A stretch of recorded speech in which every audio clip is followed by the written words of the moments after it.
Good evening. It's really great to be here. As somebody who works for a large international high-tech company, I hear a lot of things about how the emerging market is critical to our success. I hear a lot about how the emerging markets, along with entrepreneurship, will kind of change the world. I hear a lot about how there's a billion people out there who will harness and use our technology for their own benefit, and governments pushing technology for the benefits of their citizens. In my experience, that is half true. A few years ago, I had the opportunity to start up a company with a mission for social impact using technology. And the way I ran into this opportunity was totally by accident. And it actually started with an email exchange with Craig Barrett. And Craig Barrett at that point was the chairman of Intel, chairman of the board, and the former CEO. And I got into this email exchange because I knew he was trying to set up a joint venture in an overseas country that would look at information technology to alleviate some of the poverty-related issues. And Craig at that point was quite a technology ambassador. You know, he was traveling to about 30 to 40 countries a year, meeting business leaders, political leaders, and looking at ways technology can impact healthcare, education, and agriculture. So as we kind of were communicating back and forth, I presented him some ideas in terms of how we can make technology more effective. And he kind of understood that here's a guy with a lot of ideas, but really nothing to show for. And really where we ended the conversation was, he said, go talk to Bruce Sewell. When the chairman of Intel tells you go talk to Bruce, you go talk to Bruce. Now, I kind of knew that one of the things he's going to ask me is, well, we have this joint venture that we're trying to start up, and what do you kind of know about this? And I had absolutely no idea how to actually start up a company. And so when you don't know something, what do? You Google it.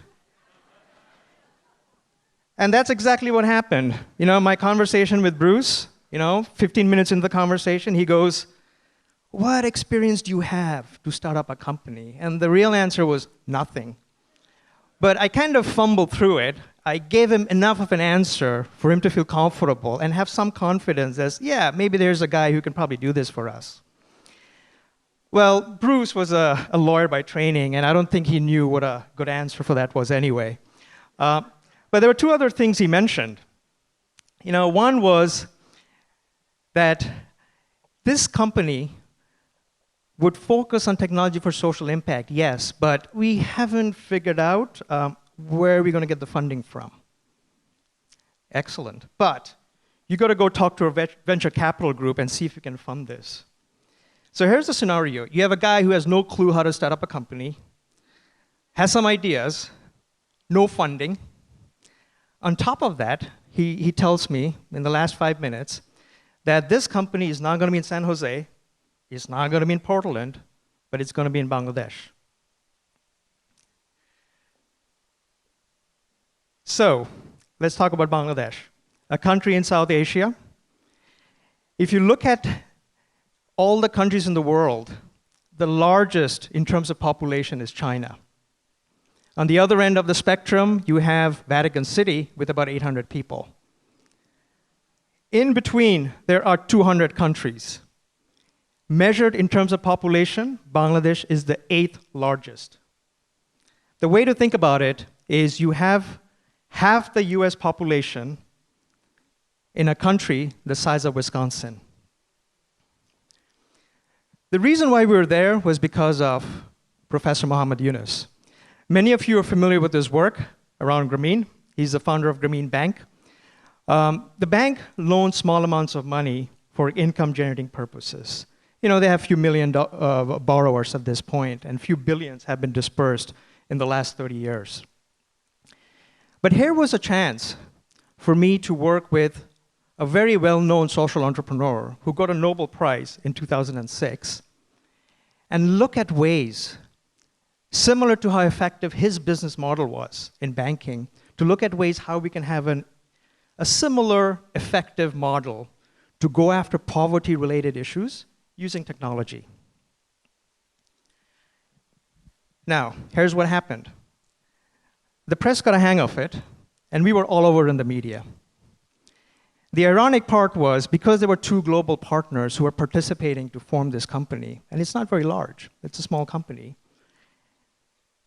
the only accomplishment I had that year was we were on the newspaper. We really hadn't started real work. And very soon I realized, and it dawned on me, what we really were embarking on. And this is what it took for year one to start up the company. I kind of asked around, how do you start up a company? What do you do? After a year, we actually came up with this list. But the big aha was, the first thing you do is you go register the name. Okay? But we were in a foreign country with international investment, so there was a lot of things that we needed to take care of. Registering the company, going to the Register of Joint Stocks, working with the Securities Commission, getting all the government approvals to make this work. It took us a year. And at this stage of the business, I had hired one person who was a technology guy, and he was starting our pilot, the product design, and so forth, but I had 3 attorneys. So that was a company of 5 with 4 attorneys. All right. Now, fast forward 5 years, we have about 30 employees.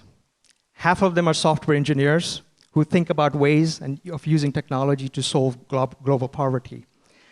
Now, a typical area for most social entrepreneurs to get into is healthcare, and we have some solutions in that space. The second area typically social entrepreneurs get involved in is education, and we also have solutions in that space. But one of the more successful projects and products we have is actually around agriculture. There are 2.5 billion farmers in the world, yet there's about 1 billion people who go hungry every year. Another 1 billion don't have access to proper nutrition. And so we wanted to find out how technology can help farmers grow crops more efficiently, to get more yields at a lower cost. And the way to think about how agriculture fits in is to really think about the world population, right? So there are 7 billion people who live on this planet, and the farmers, and I'm not talking about US farmers, I'm talking about the majority of the farmers in this world, are actually part of the impoverished segment, and they live on $3 a day. And let me try to give you some color in terms of how corporations think about it. So they start with the 7 billion, and then it's about the next 2 billion. So people like you and I who can afford their products. They talk a lot about emerging markets, right? So Brazil, Russia, India, and China, because that's going to be the next emerging class, the next set of customers who are going to consume our products. Beyond that, there is no strategy. And here I was, who really didn't know how to set up a company, who just got the funding to make it happen, and I needed to figure out what we needed to do for the next tier of population, the impoverished segment and the lower middle class. Here's our solution. And what we have here is an e-agro software. And what it does is it takes soil samples. It's like a litmus test. You put it in a test tube. You take the reading, you enter it in our software, and in about less than a minute, it gives you an output on what are the macronutrients and what you need to do to remedy it. So what amount of potassium, sulfur you need to add to the soil. The mindset of the farmers is the more fertilizers and chemicals you add, the more output you get. Just like saying the more medicine you take, the better off you are. So the optimized level of chemicals and fertilizers was key in terms of the solution we were offering. And here is an example of a farmer from our project in Cambodia, Sophie Pen. And what does a 20% increase in yield mean for him? It really means education for his children. The data is quite compelling, right? I'm going to give you 2 examples here in terms of what it takes to grow the right amount of crops with optimized fertilizers. In the case of rice, these are some studies that were done. As you can see, 26% increase in yields for about 10% reduced cost. In the case of wheat, as you can see, there's about a 37% increase in yields. So the data is quite compelling. Now you're going to ask me, okay, I get all that. You have a great product. You have a compelling story around the impact. But how does a poor farmer use this, given the level of literacy and affordability? A farmer cannot afford this. Absolutely. Here's where you bring in the entrepreneurs. The farmer is the recipient of the solution you're trying to provide. And here's an example of somebody in the lower middle class. And what they do is they make the investment of a $100 tablet, they get the software, and they provide the service, soil testing service, to their communities. So when you think about the technology here, it becomes a shared resource for the community. And so let me kind of bring it all together. Here's what I said, is number one, if you're trying to make an impact, a social impact, for the billions of people who are part of the impoverished segment, the first thing we need to do is have differentiated set of products. You cannot take technologies that we have developed for the top 20% and then strip it down and try to apply it in a low-cost manner. The solution we have here are developed bottoms up. The second piece you need are the entrepreneur. It's not possible for you and I, sitting in Portland, to scale these solutions.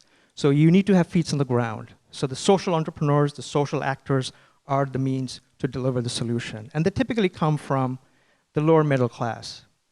And finally, you want to make a social impact. And these are the farmers, the 2.5 billion we're talking about. And it really has to mean a benefit, an increase in yield, an increase in income for them. So the bottom line is simply this. And going back to the kind of the corporate mindset, is we tend to think of people and their affordability. But really what they need is income opportunity. Thank you very much.